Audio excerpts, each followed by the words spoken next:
Hi everybody, welcome to a combined show of SportsScope and Fantasy Sports Review. And we're combining the shows this week as a special feature as we occasionally do here on Channel 10.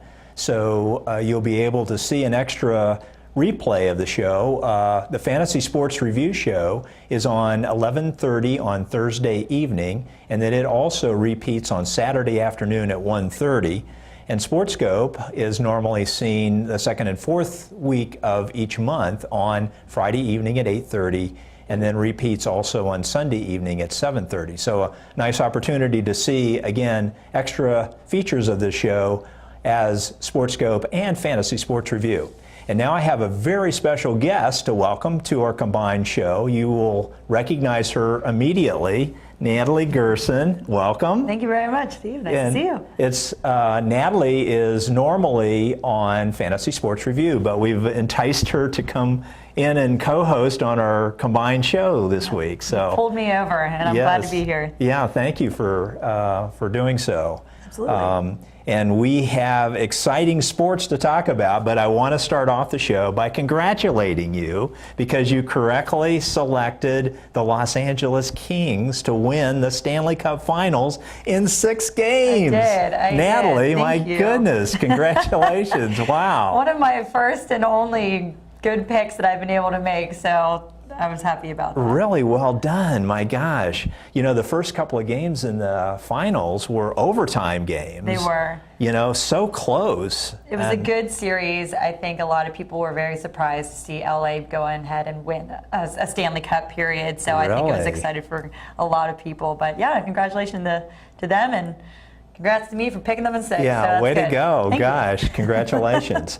And right now we're having an exciting NBA Finals competition. I just been kind of glued to my seat, you know, who's going to win tonight's game, kind of, you know. Right. So yeah, right now we're also into the NBA Finals, and Oklahoma went and won the first game, but now we have the Heat that came back and won the next 3 in a row. So now the Heat are up 3-1. Wow. But what's been really nice and exciting about these games in the NBA is that they've all been very close games. I don't think anyone's really totally run away with it. The first game, 105-94, and then the Heat won the next 3. 196, 91-85, wow, and 104-98. So I don't think there's any, there have not been any big blowouts. Yeah. And what's also exciting about this going into the 5th game tonight, this is the opportunity for LeBron James to possibly win his first NBA championship. Wow, that's exciting. Now, can he do it? I don't know. They are at home in Miami, so that is probably a little bit of an advantage for the Heat. But I don't necessarily think I'm going to rule out the Thunder tonight. I think I might. You talked a little bit about that before the show. I did. You really think so? When I've been following up and watching a lot of what other people have been saying this week, I think a lot of they're not going to roll it out since the games have been so close. Yeah. There is a possibility the Thunder could go ahead and win, and if that's the case, then they'll go back to Oklahoma and they'll play in the 6th game. But has yet to be a time where a team has been down 3-1 and come back in the NBA and gone to a 7th game in order to win it. So this could be something else. History. Total history here, as well as then maybe again not seeing LeBron win another championship. You know, part of the excitement, at least for me, with the series, as you mentioned, being so close and for most of the games there, was seeing, in some cases, Oklahoma having a huge lead in one of the games. I want to say it was 17 points at a time during that game, but then the Heat came back to win the game even being down by 17, which is pretty amazing stuff. I mean, Absolutely, and I think there's a ton of pressure, though, on LeBron, and I know he's a name, and everybody, you either hate him or you love him, but there is a lot of pressure on the guy. But even if he goes out and has like a 30, 40-point game and they would lose, would you say that's a failure? I mean, I wouldn't. You still got to look at the guy. He's pretty impressive no matter what he does. Yeah. But, I guess we'll see if they can go ahead and close it out tonight in 5. Really? And the big game the other night where he had the cramps so badly, but still had the presence to throw in a 3-pointer, late in the game, to give the Heat the lead again, just was amazing to me. Yeah, there's no doubt that he's an absolute athlete, so. Totally. Yeah, really, totally. So, yeah. it'll be exciting. So, but you think now, okay, I'm not going to put you on the spot here completely, you know. Yeah, you are. But you think. You're doing really good though, Natalie, I'm telling you, you know, you got a great track record here. Okay, so you're calling, you think the Oklahoma Thunder will win at least one more, maybe two even. I'm going to say, I mean, originally I think I said I was going to pick Oklahoma in 6. Yes. That's not going to happen, but I think they're going to win tonight, and I think they're going to at least be able to take it back home to Oklahoma, possibly win one more. Wow. And maybe we'll see this go to a 7-game series. Wow, that'd be pretty amazing. You know, being a sports fan, you've got to root, especially in the playoffs, for games going to 7 games. Yeah. For playoff, you know, series going to 7 games. I think that's always a lot of fun. Yeah, that is exciting. It really is exciting. Well, we will see how. Keep your fingers crossed that Miami won't close it out tonight. Yeah, really. I mean, it's exciting, and which is really neat for the fans, you know, to see such an exciting series. I mean, you know, I'm like you. I'd love to see it go 7 games. Right. You know, I guess I don't have a real huge favorite. You know, either way, it's just great that they're playing such great basketball. Right. I don't have a favorite either. I never really been close to any of the NBA teams, but I guess I always try to root for maybe the underdog, and I think in this case, obviously, the Thunder are going to be the underdog. Definitely. The Heat definitely have more of the named players, especially with the big one, LeBron. So I'm gonna stick with my original and just hope this Thunder can pull it off. Wow, that's great. Okay, we'll keep our fingers crossed for an exciting Hopefully. series and see if it does go 7. So, anyway, unfortunately, we have a rather sad note at this time. A very close friend of Phil Hargis, who is directing our show tonight, died recently. Alkis Panagoulias, who was the coach of the Greek soccer team. In fact, he coached them their first ever Euro and World Cup appearances for the Greece soccer team. Died recently here locally. He had also coached the 1984 U.S. Olympic team, so he had a very close connection to soccer here in the United States as well. Died Monday, June the 18th, at his home in Vienna. And again, he will be missed by the whole soccer community. We want to send our thoughts and prayers out to the Panagoulias family, and express again our deepest sympathy for their loss and the loss of the whole soccer community, basically.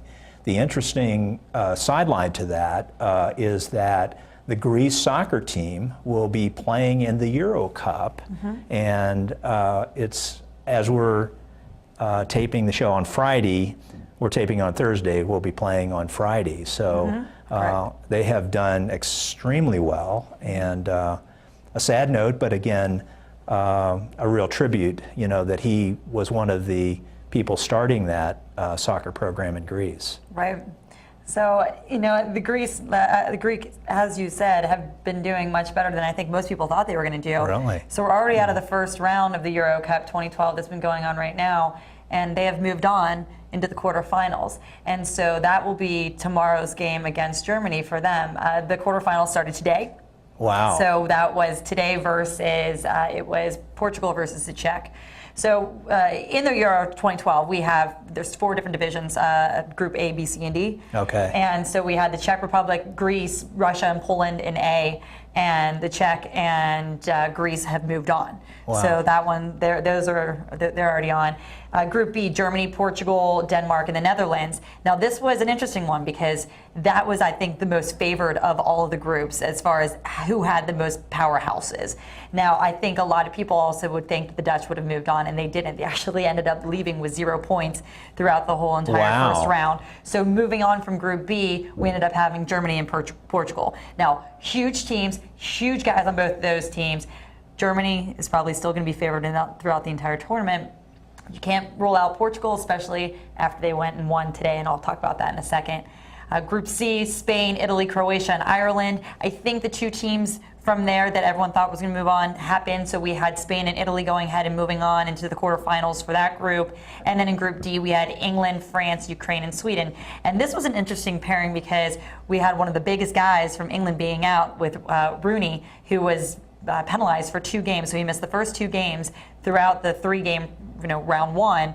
But he came back and he ended up scoring a goal, of course, in that last game, and then pushed England on into the quarterfinals.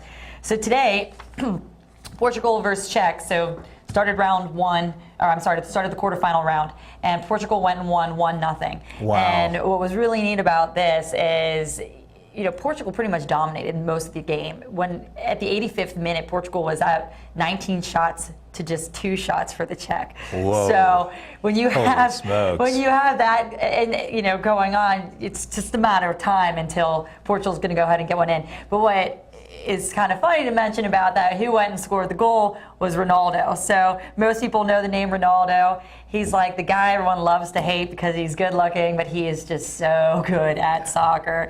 He's a celebrity, I guess more of the celebrity when it comes to soccer things, so you want to hate the guy, but at the same time, you can't. The defender, when you watch the replays, the defender got caught watching the ball versus watching your player, and the second that the defender takes their eye off of their player, especially when you're marking Ronaldo, you got to watch that, because he snuck right behind the defender and headed the ball into the goal, and that was it. So, if you ever lose your player even for a second, that can be the biggest difference. Ronaldo was definitely angry after the first half. You could tell when he was walking off the field that he was frustrated. He wasn't able to, get any of his goals in, but he had so far 3 goals so far in the entire tournament. And he's also hit the post 4 times. Oh my gosh. So wow. He's had the most, I believe, in the tournament on on target shots, at least. Oh, so yeah. at least something that the goalie can stop. Right. And so he is someone you've always got to watch if you're defending him. There was one point during today's game that he also had 5 defenders on him, and he was taking them on him. He's just absolutely incredible. So Portugal won 1-0 today. They're off to the semifinals on Wednesday, and they're going to be playing the winner of Spain versus France, which will be on Saturday's game, one that I will definitely be watching. Oh my because gosh. I am a big Spain fan.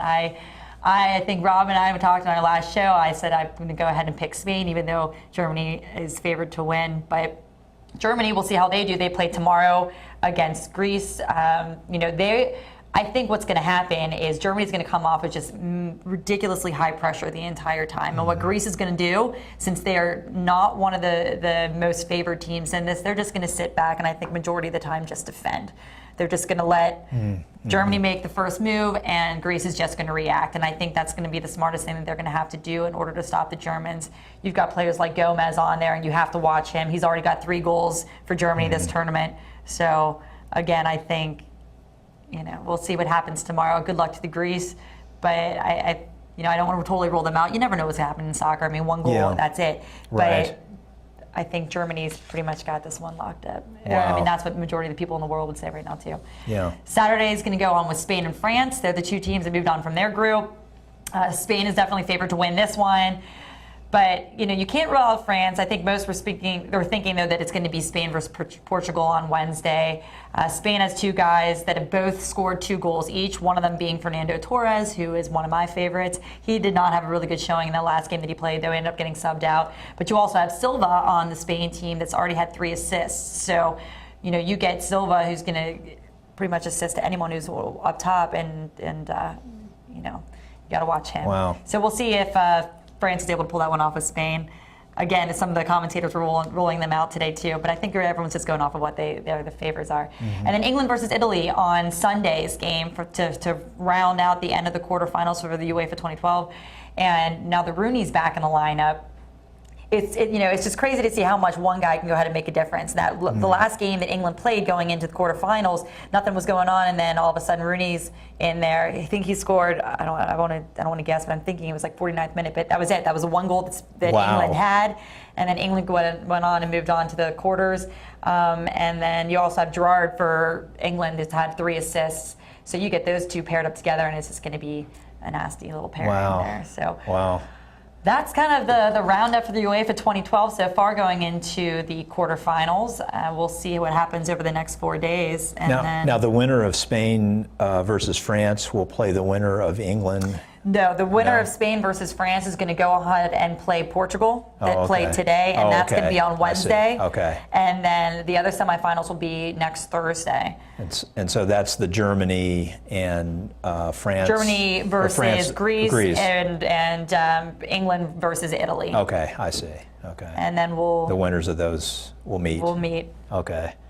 And then the championship. And then the championship. Wow, that's amazing. And a lot of people argue in the soccer world and in the football world around the if this is bigger than the World Cup, because this is a huge tournament. So Really? you've got the UEFA 2012 or UEFA tournament that happens every 4 years, and it alternates with the World Cup. So we play UEFA 2012, well, that will happen right now. The World Cup will happen again in 2014, and then it'll go back to this 2016. Okay. So it's super exciting. You've got the best of the best from each country out there playing in Europe, and so it's a soccer player's dream. Okay. Like I said, I think I said this on my show last week. I don't think a lot of work's getting done in Europe right now. Yeah, I'm sure not.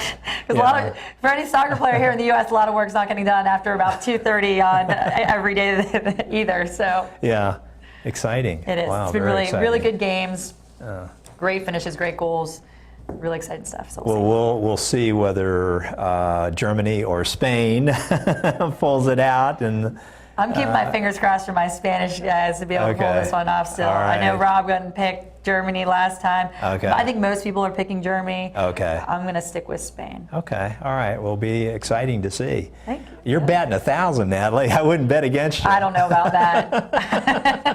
I don't know about that. But let's hope. Yeah, absolutely. Absolutely.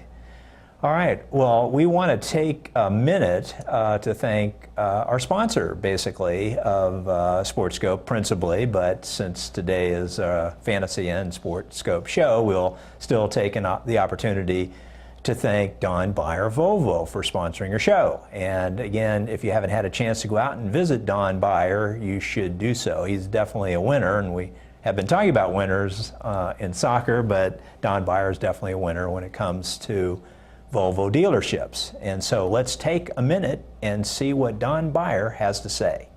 Welcome back to SportScope and Fantasy Sports Review. I'm Steve Mullen along with Natalie Gerson, and we're again want to say a special thanks to Don Beyer Volvo for sponsoring our show.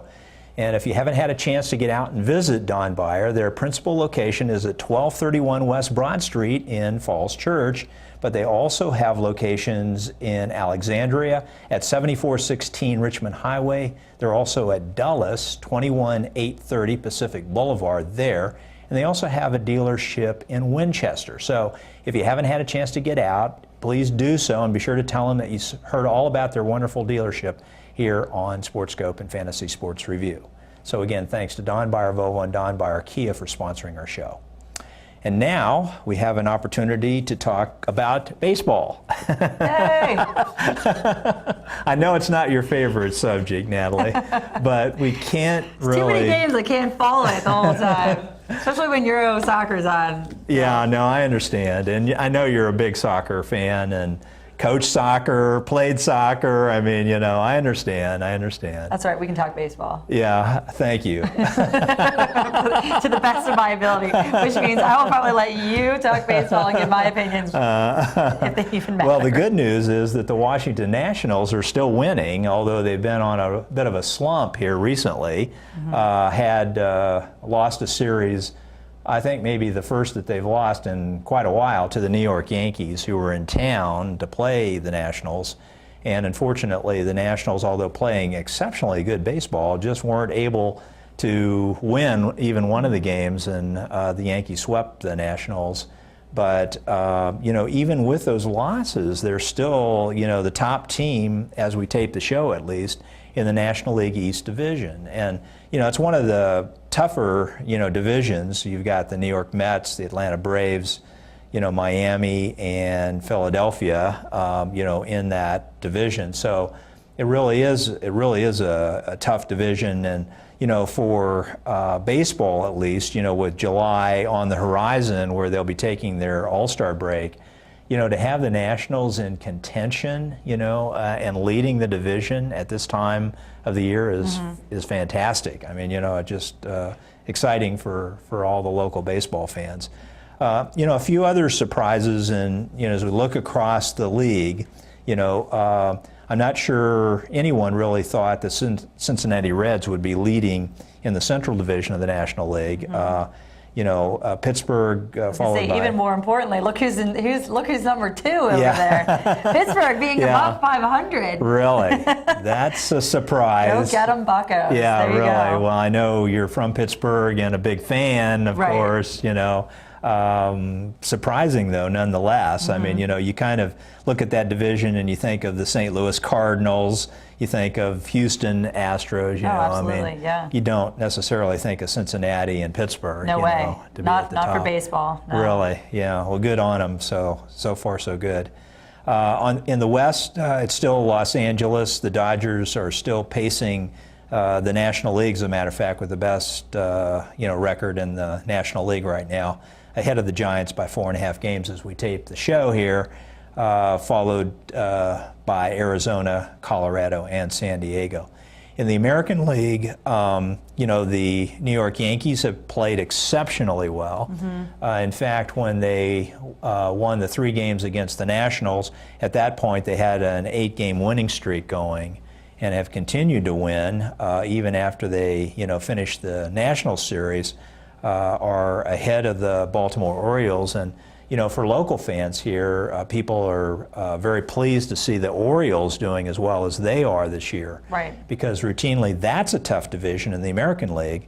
And you think of the Yankees, you think of Boston, you think of Tampa Bay and Toronto routinely before you think of Baltimore. Absolutely. So you especially think of the Yankees and Boston. Especially. The big names. Yeah, especially. But to see the Orioles doing as well as they've been doing has been awesome for local fans. Fantastic. Same with the Nationals. The Nationals. Awesome. It has been totally awesome. So really exciting. In the Central, in the American League, the Cleveland Indians are leading, but that's a really close division. They're only a half game ahead of the Chicago White Sox, who have played exceptionally well. Detroit, Kansas City, and Minnesota, wrap up that division. And then in the West, the Texas Rangers have played exceptionally well and are ahead of the Los Angeles Angels.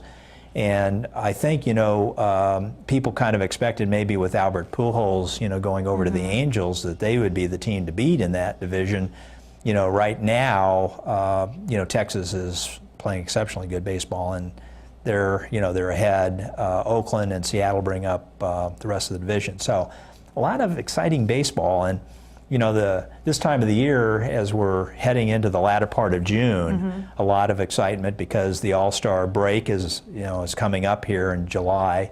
And the hope is that our Washington Nationals, playing as well as they are, will have several members of the Nationals team on the National League All-Star team. So where's the All-Star game being played this year? That's a good question. I'm not sure. I'll be honest with you. I'm not sure where it is this year. Have they had an All-Star game here in DC? Not yet. I mean, with the new stadium, I would think that would be something that would be awesome for them to do. I think they're probably, generally they do try to have the All-Star game within new stadiums at some point. So I'm sure that's on the to-do list, for baseball, bringing them into Washington, here with the success of the Nationals and how well the team has done, and like you said, a new stadium here. I'm sure that's on the horizon. So anyway, but congrats again to the Nationals for playing so well. Yep. I know something that has been exciting for local fans as well over this past weekend was the U.S. Open golf tournament. That's right. And a surprise, Webb Simpson. Yeah, who? That's what we all said. Yeah. Because by the end of it there was none of the huge names were still in it. I mean, huge names that we had heard but a long time ago, like Ernie Els and Jim Furyk were coming into this last round. And again, you got Tiger Woods that was coming into this last round and doing pretty well, but then all of a sudden Tiger goes and drops off and had a terrible last round of golf, which was fine to me, but he ended up ending +7. But none of the big names were in there. No Bubba Watsons, no Yeah. Ricky Fowler's, none of these, no Rory McIlroy who won it the year before. Yeah. But you did have Graham McDowell that was in there towards the end, which is great. He won back in 2010, so he was kind of in the running towards the end there. Jim Furyk and these guys. It's nice to see some of these older guys that are still playing golf that are just still out there doing so well. Yeah. But then even Jim Furyk and Ernie Els, kind of cut back there, and it came down to Webb Simpson and Michael Thompson, and Graham McDowell. But Webb Simpson, young guy, I think he's only 26 or 27 years old. Yeah. And it's a terribly tough course. Everyone talks about that course being one of the hardest courses, really dry course, really fast greens. But, he just came out of nowhere and won that. And I think that's great. I think that was his first major that he had ever won. Awesome for him and his wife, who they have one son, I believe, and another one on the way. His wife's pretty pregnant. Wow. So that's an awesome tournament to win for golf. The U.S. Open's almost looked at as one of the biggest for the year. And they are now into the Travelers Championship, which started today up in Connecticut. So that'll be this weekend. Well, congratulations to Webb Simpson for winning. I'm kind of a Jim Furyk fan, having watched him locally here when he was playing in the AT&T National, out at Colonial here a couple of years ago, and I had a chance to follow him around the course for several of the holes while he was playing. Great guy. I just a real fan of Furyk, but unfortunately Simpson pulled it out. Yeah, he did. And the AT&T National will be coming up next week. Yes. Which will be awesome. That so hopefully will be some of awesome. those guys will come back and play in some of these rounds around here. That'll be really back cool. at it, Congressional Country Club. So it's good to have golf back locally here. I love it. Those are fun tournaments. If you have a chance, go out and see it. It's going to be a blast. Definitely. Hey, we just have a little bit to say thank you to Phil Hargis, who's directing our show. And Phil normally is a co-host on Fantasy Sports, so you'll see Natalie Gerson with Phil on upcoming shows on Fantasy Sports. So again, but that's just about all the time we have. Thanks so much for joining us on our combined show. Absolutely. And I love watching fantasy, and you've done a wonderful job of predicting, I hope so.